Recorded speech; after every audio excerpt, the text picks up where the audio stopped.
The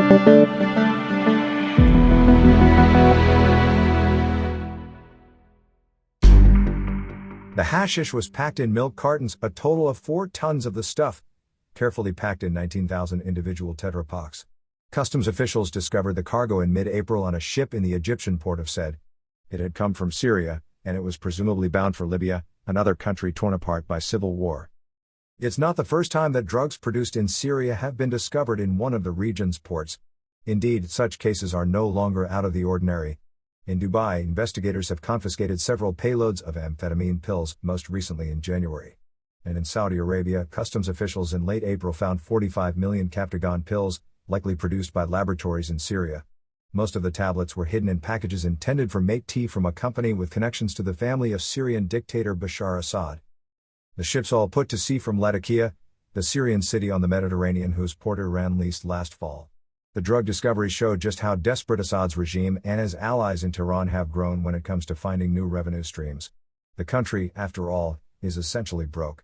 According to the United Nations, 80% of Syrians are living in poverty, and it is estimated that gross domestic product has fallen to just a quarter of its pre-war level. The currency continues to collapse and prices are rising, while wages have remained largely stagnant. Iran is unable to help and Russia is no longer willing. A family feud. The drug trade is one of the few remaining routes to obtaining hard currency. Already in 2013, Hezbollah, Iran's proxy in Lebanon, conquered the Syrian city of Qusair and its surroundings, and declared the region a restricted zone. The militia established dozens of small production sites for amphetamines known as Captagon. At the same time, the group forced farmers to cultivate cannabis. According to several sources, Mar Assad, Bashar's younger brother and commander of the 4th Division of the Syrian army, took on the task of protecting Qusair and the transportation routes to the port of Latakia on the Mediterranean. Mar Assad's division is one of just 2 halfway battle-ready units left in the badly deteriorated Syrian army. And it belongs to that faction of the Syrian army that is largely controlled by Iran. The consortium of companies belonging to the Syrian billionaire businessman Rami Makhlouf, the dictator's cousin, is responsible for concealing and exporting the drugs. The 4 tons of hashish that appeared in Egypt were packed in cartons from the company Milkman, which belongs to Makhlouf. He has denied involvement. Assad's 9-year-long campaign against his own people has largely resulted in victory for his regime, despite destruction on a vast scale in the country. But the ongoing terror and economic collapse in the country has weakened his regime, with the fight for money and power within the tightest circles of Assad's family now escalating. In the center of that battle are the 2 families surrounding Bashar Assad and Rami Makhlouf, the dictator and the businessman. The dispute has been so heated because even though the 2 families are related, they don't really like each other. They complemented each other for as long as there was enough plunder to go around. But that is no longer the case. Now, Syria's richest man has launched a public offensive against those in power.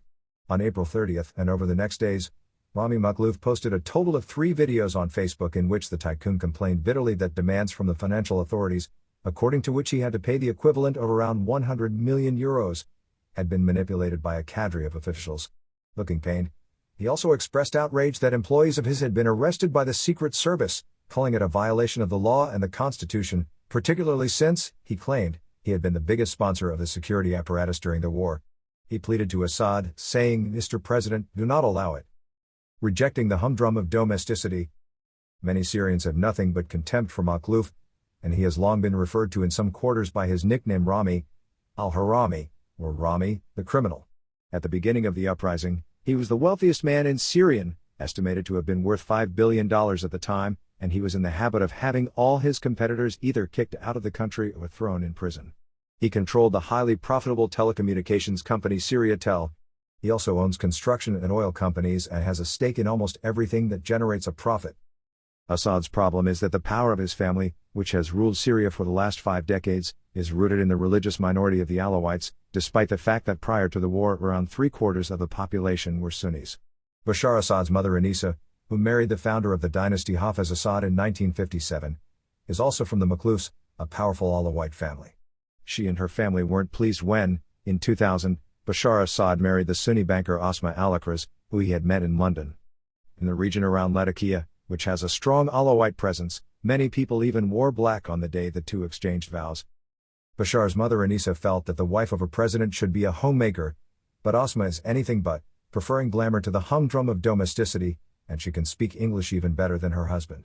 But Osma's feud with Rami Makhlouf is primarily due to economic reasons.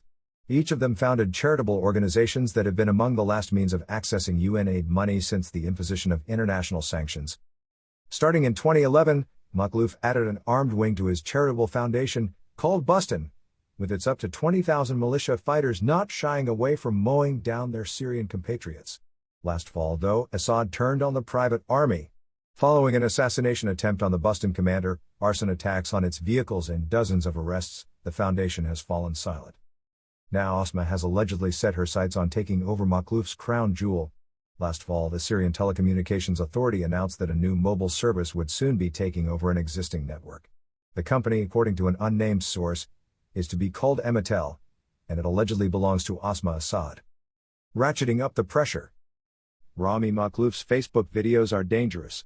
No mere mortal would ever survive such a thing in Assad's empire. Ultimately, though, these direct challenges to the president's authority could prove to be a life-saving maneuver. Those who fall out of favor with the regime, after all, tend to be removed via suicide, in the form of several bullets in the back of the head. But after these videos, it is unlikely that anyone would believe that Makhlouf took his own life, should he turn up dead. Makhlouf, in any case, is still living in Syria, allegedly having moved from his estate in Hofer, near Damascus, to his hometown of Latakia. But his videos also haven't yet triggered an uprising by loyal Alawites or among the thousands of people on Makhlouf's payroll. At least not yet. The authorities have recently been ratcheting up the pressure. Not only did the finance ministry order the seizure of assets belonging to Rami and to his wife and children, but he has also been slapped with a travel ban. A member of one of the most powerful oligarch families in Damascus, who contacts this reporter every few weeks via encrypted communication channels, believes, however, that the turmoil between the two cousins is not of primary importance. What are they supposed to do? If Rami were to get his followers to march on Damascus, everyone would fall together. Plus, he adds, someone whose son is fond of showing off on Instagram with his villa and Ferrari collection isn't particularly popular among poor Alawites who are happy if they can just put food on the table. More important, continues the oligarch family member from Damascus, is a different arena, one in which Rami Makhlouf also plays a key role, just with a slightly different familial constellation. That conflict involves the immense drug trade, in which a suspicious number of shipments have recently been intercepted. According to the oligarch family member, Makhlouf himself isn't the target here, but his Iranian partners. A threat to Israel. The whole thing, he says, is a clever ruse. Moscow has slowly had enough of the Syrian regime and its insubordination. Russia wants to consolidate. It finally wants a peace deal so that the billions in recovery funding from abroad can finally start flowing in. But for that to happen, the Iranians have to go. Because they want to continue to use Syria as a threat to Israel. Moscow, the oligarch family member says, isn't interested in a military confrontation with the units under Iranian control, but is pursuing a more elegant solution. With its Iranian allies on the brink of bankruptcy, Moscow, he says, is seeking to cut off Tehran's revenue streams, including large-scale drug production. For a long time, the Russians were apparently not opposed to the export of illicit goods, but that changed last year when they directed Syrian authorities to investigate Mar Assad's right-hand man for his involvement in the drug business. A brigadier general and a mafia kingpin were sidelined as a result. As Mar himself admitted, they were his most important operatives. The president's brother was so furious that he withdrew all units under his command right in the middle of the Idlib offensive. Moscow was not amused. Mar then announced that he was no longer willing to divert a portion of the hard currency earned by the activities of his 4th Division to the central bank. It was a clear indication of his lack of understanding for Russia's abrupt interference. Why, he seemed to wonder, should the army suddenly no longer be part of a drug cartel? Moscow is not fundamentally opposed to one of its vassals engaging in torture or illegal business practices at home, as long as they remain loyal. But when a puppet dictator proves ungrateful and continually stands in the way of the Kremlin's plans, well, that is a different matter. Russia, it would seem, is currently in the process of showing Rami Makhlouf, Mar Assad and Hezbollah exactly where the power lies. The drug shipments that have been uncovered are one indication of that, and that is also the interpretation in Damascus, says the oligarch family member. The Russians want to destroy Iran's business. When investigators are waiting every time a ship sails into port, or even intercepts them at sea, it is hardly an accident, he says. Already Kremlin subcontractors, such as the company Strotransgaz, have positioned themselves perfectly to profit from reconstruction, with contracts for phosphate mines, fertilizer production, the port of Tartus and gas and oil exploitation. Now they are just waiting for things to get started. The Russians are running out of time, says the member of the oligarch family. He adds that at dinners of lackeys and generals, there is fear that Russian patience may be wearing thin on the question of who is to rule the country in the future. They are in the process of giving up on Assad. They just don't know yet how. Afghanistan-like scenario.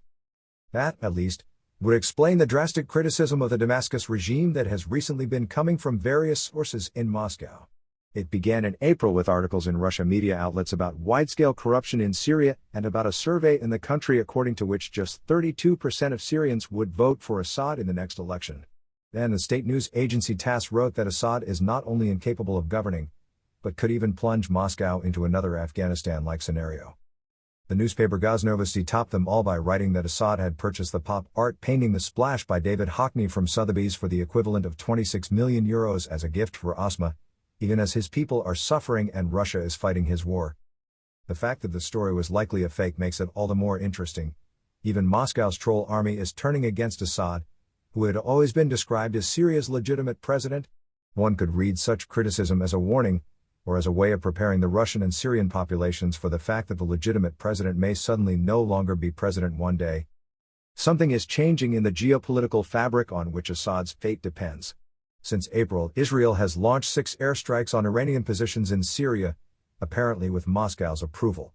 The S-300 and S-400 batteries, which are operated by the Russian military and which represent Syria's most modern air defense systems, haven't fired a single rocket at the increasing number of jets flying into the country. The U.S. Special Representative for Syria, James Jeffrey, said in a briefing at the U.S. State Department, in terms of getting Russia out of Syria, that has never been our goal. Meanwhile, ranks are closing in Damascus.